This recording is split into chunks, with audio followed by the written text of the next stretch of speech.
Halo teman-teman, kembali lagi dengan saya Windu Putra Sanjaya Simbolon. Pada video kali ini kita akan membahas cara atau langkah-langkah dalam menulis sebuah artikel ilmiah. Selamat menikmati. Sebelum kita masuk ke pembahasan langkah-langkah cara menulis ilmiah, kita harus tahu dulu apa arti atau pengertian dari artikel ilmiah. Artikel ilmiah adalah bentuk tulisan yang berisi laporan-laporan sistematis mengenai hasil dari kajian atau hasil dari penelitian yang disajikan dengan jenis ilmiah tertentu. Berdasarkan sumber datanya, artikel jurnal dapat dibedakan menjadi dua. Yang pertama, artikel jurnal hasil penelitian, yang artinya suatu tulisan yang berisi laporan-laporan sistematis yang dikaji dari hasil penelitian secara langsung yang ditulis oleh si penulis. Yang kedua, ada artikel jurnal dari hasil pemikiran atau studi literatur, yang artinya artikel jurnal yang diperoleh dari sebuah referensi yang akan dikaji secara ulang dan didiskusikan lagi.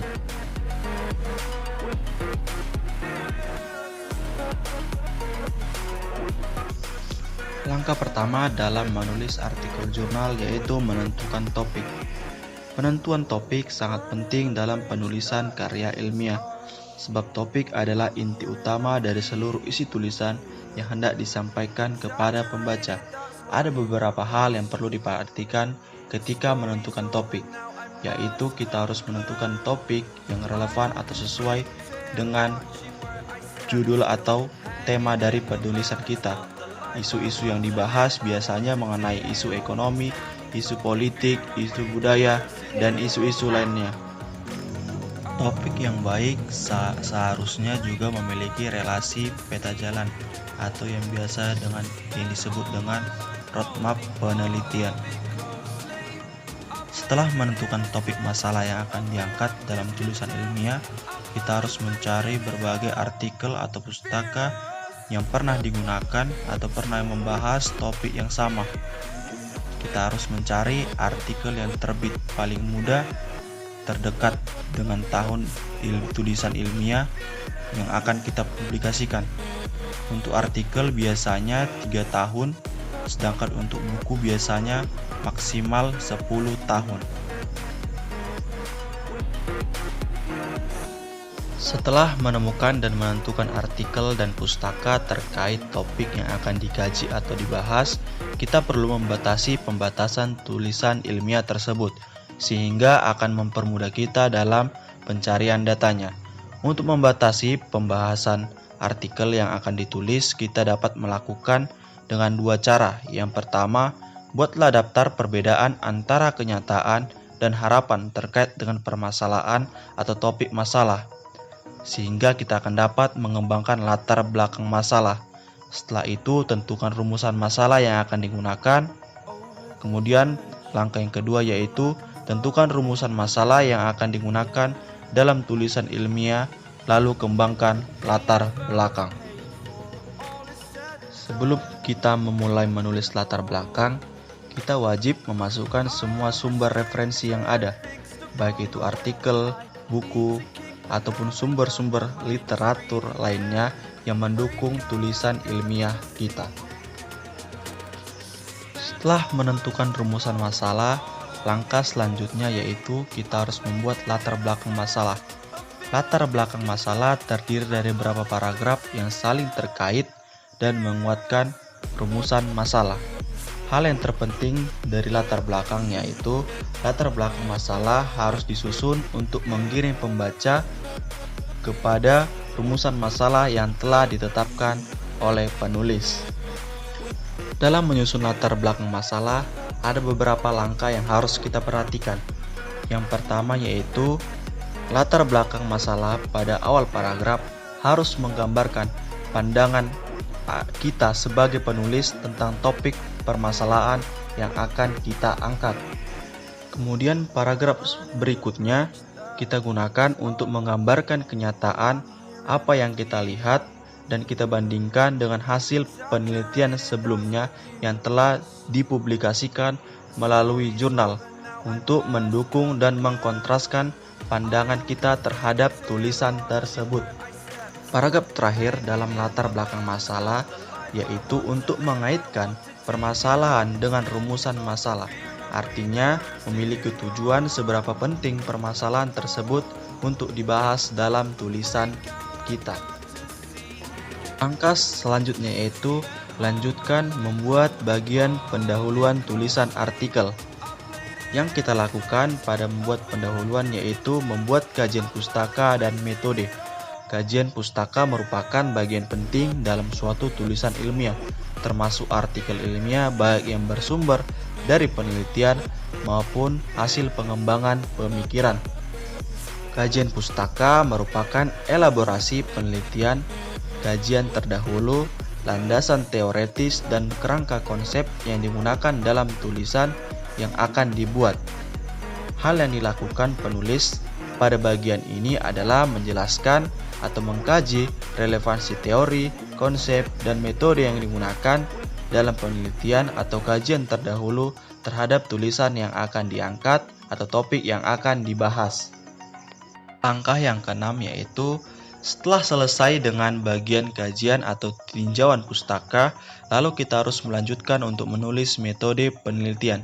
Isi dari metode penelitian yang harus ada yaitu terkait dengan jenis penelitian, lokasi penelitian jika tulisan tersebut merupakan hasil dari penelitian, informan, sumber data, cara pengumpulan data, dan analisis data. Setelah selesai membuat metode penelitian, kita akan memasuki fase menyusun data yang akan digunakan dalam pembahasan. Pembahasan biasanya meliputi gambaran umum lokasi penelitian jika tulisan tersebut merupakan hasil penelitian. Jika hasil tulisan merupakan hasil dari pengembangan pikiran, maka kita bisa langsung membagi pembahasan ke dalam dua subbagian sesuai dengan rumusan masalah. Jika rumusan masalah ada dua, maka subbagian pembahasannya biasanya akan menjadi dua juga. Kemudian, susunlah pertanyaan-pertanyaan penting dari masing-masing rumusan masalah.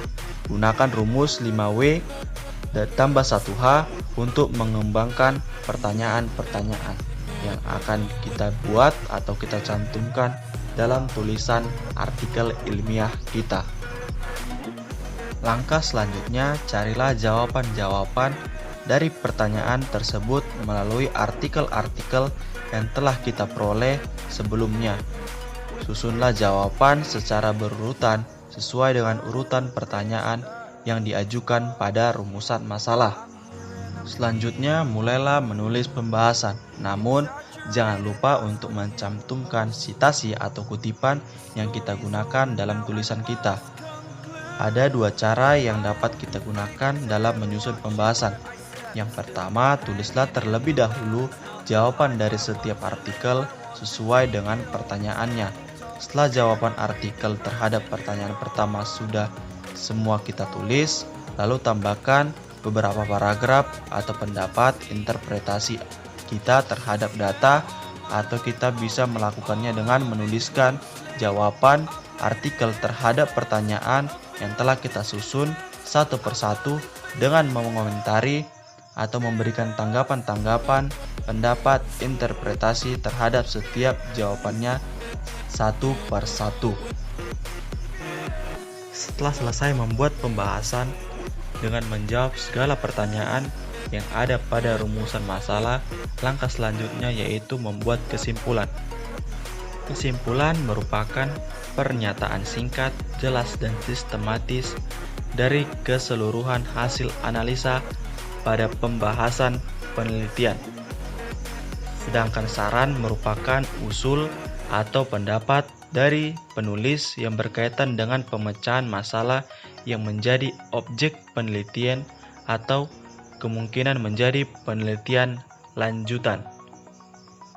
Adapun langkah-langkah dalam menyusun kesimpulan, yaitu langkah pertama, penulis harus menguraikan garis besar permasalahan dan kemudian memberikan ringkasan tentang segala sesuatu yang telah diuraikan pada pembahasan sebelumnya.